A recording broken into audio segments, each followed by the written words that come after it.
Well, hello guys, it is that time once again for another edition of Odds and Ends, where we just read the news stories from all over the world, and hey, they don't call it Odds and Ends for a reason, you know? Now, I was hoping to have this done earlier in the week, based on my work schedule and the time that I had off, but it was just, I'm just gonna have bad timing, and I'm still just gonna be behind all these odds and ends before I can actually be officially caught up in all this other nonsense, so yeah. And I apologize about that in advance. So anyways, guys, without further ado, let's get right into the story, shall we? Now, our first story comes out of Poland, where a 69-year-old man blew up his own home when he realized that his wife and children had gone on a picnic without him. London's Daily Mail reports that Czeslaw Kamensky woke up from a nap and became very angry when he found a note from his wife saying she had gone for the day with the children. Quote, he called me on the mobile phone and demanded that I go home, but when I refused, he said he was going to get revenge. The man's wife, Graznia, told local media. Naturally, after missing out on the family picnic, Kaminsky decided to destroy his house. The angry dad lit it on fire in the basement and tossed two gas cylinders on top of the house in the village of Chelodrogi near Lodz. Unfortunately, as Kaminsky tried to leave the property, the house exploded and he was caught in the blast. Quote, I did not take him seriously, and then I returned home to find this, Mrs. Kamensky, said Mrs. Kamensky. Mr. Kamensky was taken to a hospital by helicopter where his condition was described as critical. Neighbors described the couple's relationship was, quote, excitable. Okay, dude.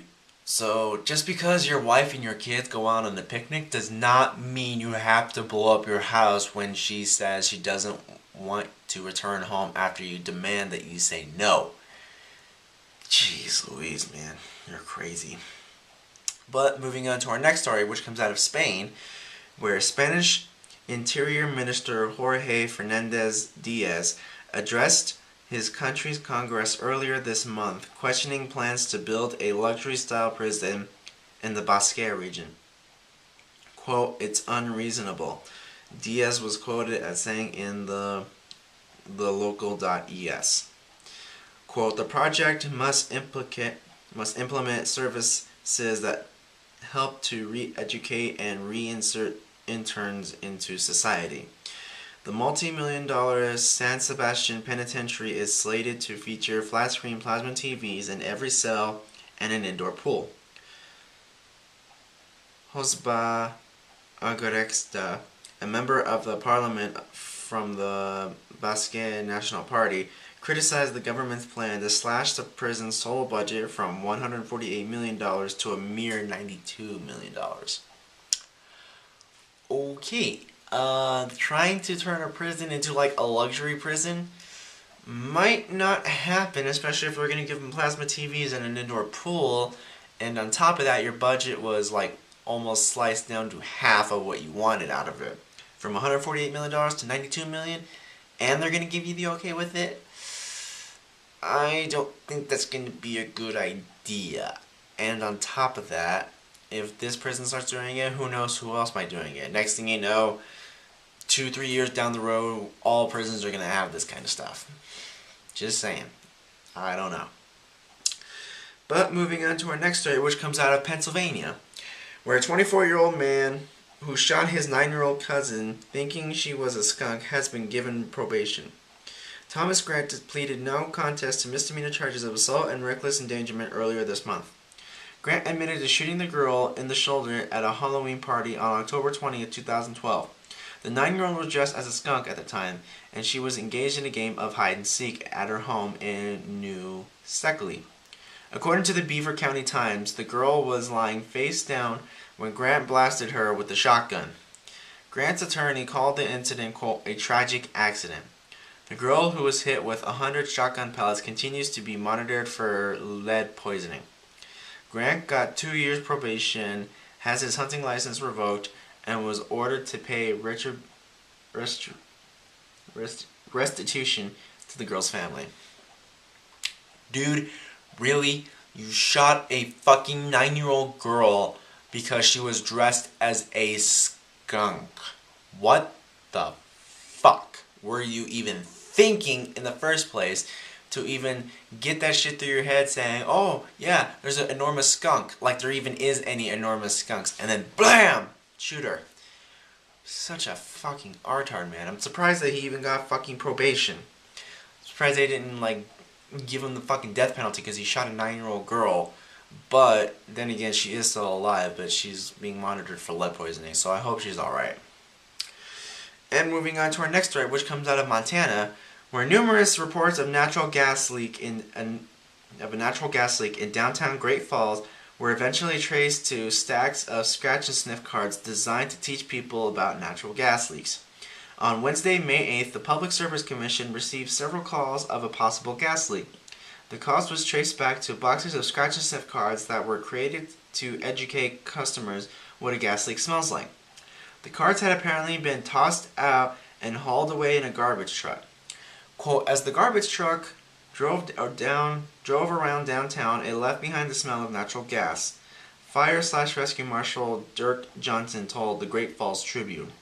Officials eventually stopped the truck and confirmed the presence of cards scented with mercaptan, the chemical added to natural gas to give it the smell of rotten eggs. Quote, in a sense, it worked the way it was supposed to, said Nick Bohr, general manager of Energy West. Okay, so you design scratch and sniff cards with one sole chemical with the same smell. Excuse me. The same smell as gas or natural gas, so that way people can find out if it really is going to be a gas leak or not. Kind of clever, but at the same time, who knows if they're ever going to do this ever again, though. But at least, how many of us really do get educated on what natural gas smells like if there is a gas leak? So, yeah. And moving on to our final story, which comes out of California, where police in Los Angeles have arrested a man who tried to sell a homemade pipe bomb during a city-sponsored gun buyback event. Los Angeles Police Chief Charlie Beck said the man told officers he had planned to blow up the Hollywood sign. KCBS LA quoted Beck as saying the unnamed man, quote, told officers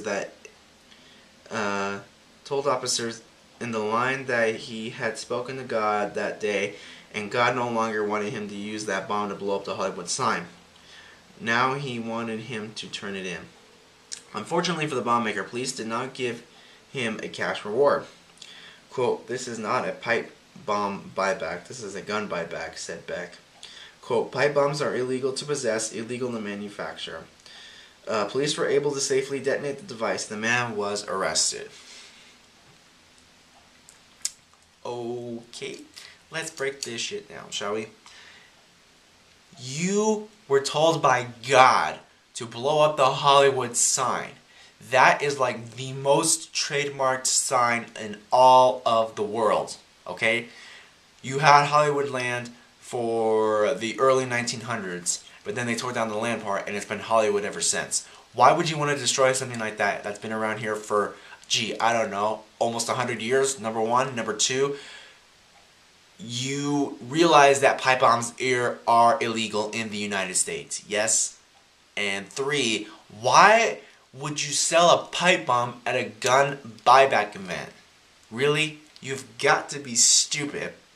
And then lastly, stupid enough to give police the pipe bomb that you made and let alone know that you are going to get caught and arrested for it because you gave them a freaking pipe bomb, number one. Number two, do you really think that you could get cash out of selling pipe bombs? Yeah, I don't think so. Unless you're the freaking IRA. Sorry, pal, not gonna happen. But anyways, guys, that is it for this edition of Odds and Ends. I really hope you guys enjoy listening to those stories as much as I like reading them to you. And we will see you very soon for the next edition. Until next time, we'll see you guys later and take it easy.